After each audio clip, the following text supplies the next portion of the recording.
Mesdames, Messieurs, bonsoir, bienvenue à cette nouvelle édition de Direct. Et comme d'habitude, nous allons vous parler des nouvelles égyptiennes pour une petite partie, quelques minutes. Ensuite, nous passons tout de suite aux interviews concernant deux thèmes qui traitent de l'Égypte aujourd'hui, le Parlement et également la sécurité sociale. Mais pour commencer, voici notre partie information générale égyptienne. Le chef de l'État, le président Abdel Fattah el-Sisi, a reçu aujourd'hui le prince Turki ibn Abdallah ibn Abdelaziz d'Arabie Saoudite. Selon le porte-parole de la présidence, le chef de l'État a salué le prince Turki tout en appréciant les actes pris par l'Arabie pour soutenir l'Égypte depuis la révolution du 30 juin. Et notamment la récente visite historique effectuée par le roi Salman en Égypte. Lors de cette rencontre tenue en présence de l'ambassadeur d'Arabie en Égypte, le président el-Sisi a salué les travaux accomplis par l'institution saoudienne humanitaire, dont la restructuration de la mosquée de l'Azhar et l'amélioration du niveau d'éducation au sein de cette université. Le Premier ministre Sherif Ismail s'est entretenu aujourd'hui avec le ministre somalien du Commerce et de l'Industrie, l'ingénieur Abdelrachid Mohamed, en visite en Égypte. Lors de l'entretien, le Premier ministre a souligné l'importance de renforcer la coopération bilatérale dans les différents domaines de manière à protéger les intérêts communs. Selon le Premier ministre, le gouvernement égyptien est prêt à venir en aide aux institutions somaliennes en leur fournissant toutes sortes de soutien pour les aider à se développer. M. Ismail a par ailleurs souligné qu'il était important de renforcer et coordonner la coopération entre les chambres de commerce des deux pays. Enfin, le chef de la Ligue arabe, Nabil El-Arabi, a réclamé aujourd'hui un tribunal international pour juger Israël et ses dirigeants dans le conflit qui l'oppose aux Palestiniens. Ceci est intervenu lors d'une réunion consacrée aux propos controversés de Benjamin Netanyahou sur l'annexion du Golan syrien. Les représentants des 22 pays de l'organisation pan-arabe se réunissaient à son siège au Caire à la demande du Koweït pour voter une résolution dénonçant une sortie récente du Premier ministre israélien affirmant que la partie occupée depuis 1967 puis annexée en 1981 du plateau du Golan syrien resterait à jamais israélienne. Et puisque nous parlons de Syrie, l'ONU a justement commencé à évacuer 500 blessés et malades de 4 villes assiégées en Syrie, tandis que la poursuite des négociations de paix à Genève demeure incertaine après le départ d'une partie de l'opposition. La trêve initiée par les États-Unis et la Russie et entrée en vigueur le 27 février semble elle aussi menacée après des violations tant par le gouvernement syrien que par les rebelles dans le pays ravagé par plus de 5 ans de guerre. Un compte rendu.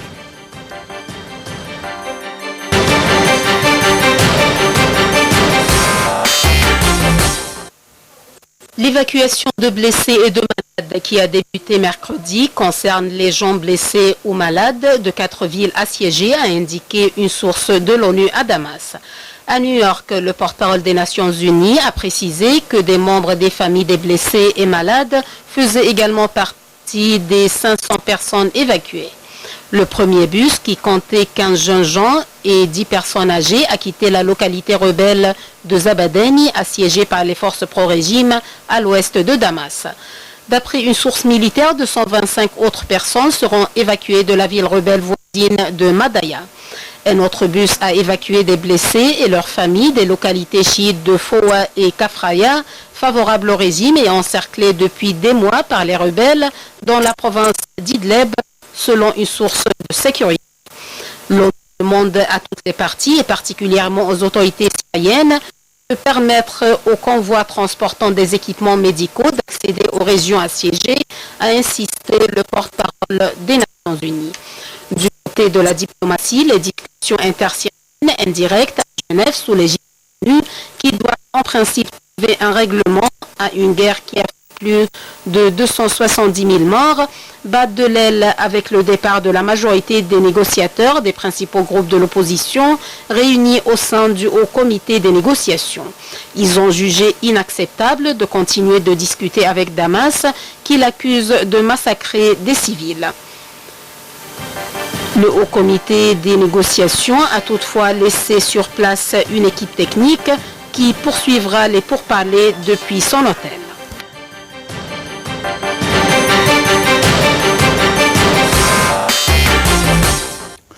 De la crise en Syrie et à celle du Yémen, nous notons bien des ressemblances. En effet, les pourparlers de paix au Yémen, censés s'ouvrir aujourd'hui selon l'ONU après 3 jours de retard, sont toujours suspendus à l'arrivée des représentants rebelles à Koweït.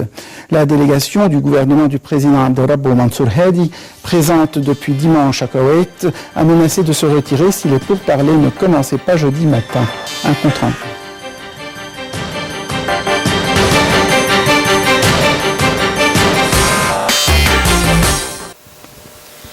Selon les dernières informations, la délégation des rebelles ne devrait arriver à Koweït qu'en fin de journée, a déclaré un diplomate qui suit de près les tractations. En conséquence, les pourparlers pourraient encore être retardés et ne commencer que vendredi, a estimé un autre diplomate. La délégation du gouvernement du président Abdurrabbu Mansour Hadi, présente depuis dimanche à Koweït, a menacé de se retirer si les pourparlers ne commençaient pas jeudi matin. Des représentants des parrains du processus de paix, dont les 5 pays membres permanents du Conseil de sécurité de l'ONU, sont alors intervenus et le porte-parole des Nations Unies à New York, Stéphane Dujarric, a confirmé mercredi soir que les négociations commenceront jeudi à Koweït. Or, la délégation rebelle, partie mercredi du Yémen pour le Koweït via Oman, était toujours jeudi dans la capitale omanaise, selon des diplomates. Les rebelles et leurs alliés, des partisans de l'ancien président du Yémen Ali Abdullah Saleh, ont boudé les pourparlers qui devaient s'ouvrir initialement lundi en invoquant la poursuite de l'agression malgré la trêve décrétée le 11 avril au Yémen. Les combats se sont poursuivis sur certaines lignes de front, même s'ils ont baissé d'intensité selon des sources militaires. Les belligérants s'accusent mutuellement d'être responsables des violations répétées du cessez-le-feu. Une roquette Katyusha, tirée mercredi soir par les rebelles, est tombée à l'entrée de Ma'rib, ville tenue par les loyalistes à l'est de la capitale Sanaa. Des sources militaires loyalistes ont fait état d'affrontements violents à Nahm, au nord-est de Sanaa, et de combats sporadiques dans les provinces de Jaouf, de Taïz et de Baïda. Pour leur part, les rebelles affirment sur leur site que l'aviation de la coalition militaire arabe opérant au Yémen sous commandement saoudien viole toujours la trêve après avoir mené mercredi 2 raids à Nahm et survolé la capitale Sanaa, Ma'rib et Jaouf.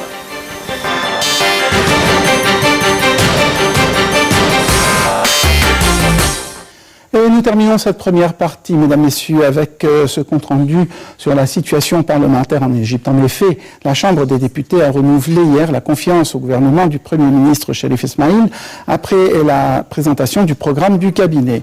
Le vote a remporté l'approbation de 433 membres du Parlement sur près de 600. Le ministre des Affaires parlementaires, le conseiller Magdi Laguetti, a affirmé que la plupart des membres du Parlement ont participé au scrutin. Loriane Farouk.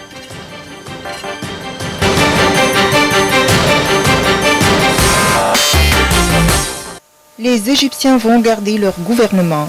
Le cabinet de Cherif Ismaïl a réussi à arracher l'approbation de 433 députés et sera ainsi reconduit lors d'une assemblée générale où s'est déroulé le vote de confiance positif du Parlement.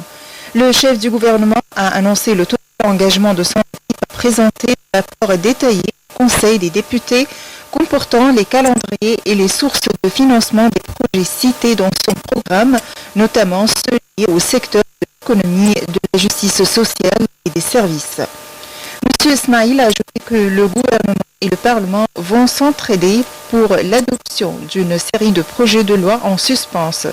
Il a en outre promis des rencontres périodiques avec les comités ad hoc et leur formation. En dépit des critiques virulentes adressées au programme du gouvernement par plusieurs pays et à l'attaque véhémente de quelques-unes contre la performance des ministres, la tendance générale a semblé se pencher vers un vote positif.